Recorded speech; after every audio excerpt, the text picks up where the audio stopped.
পাচ্ছেন, অনেক বিশ্বের সব থেকে ধনী মানুষ দেখতে পাচ্ছেন, মাইক্রোসফটের প্রতিষ্ঠাতা বিল গেটসকে দেখতে পাচ্ছেন, জন এফ কেনেডিকে দেখতে পাচ্ছেন, বান কি মুনকে দেখতে পাচ্ছেন, এরকম অনেক মানুষ, তারো আসাকে দেখতে পাচ্ছেন, জাপানের প্রেসিডেন্ট।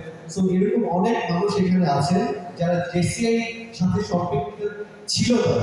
তারা জেসিআই করে শিখেছে যে how to create young leadership. Next, তাদের কিছু কথা এখানে আছে, যেমন জেসিআই থাকা অবস্থায় বিল গেটস বলেছিলেন, as we look ahead into the next century, leaders will be those who empower others. মানে শুধু নিজে লিডার হলে হবে না, আপনার লিডারশিপ ক্রিয়েট করতে হবে।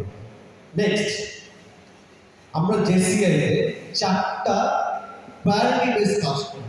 তার প্রথমটাই হচ্ছে business and entrepreneurship, second international cooperation, individual development and community impact. এই 4টা নিয়েই জেসিআই কাজ। নেক্সট,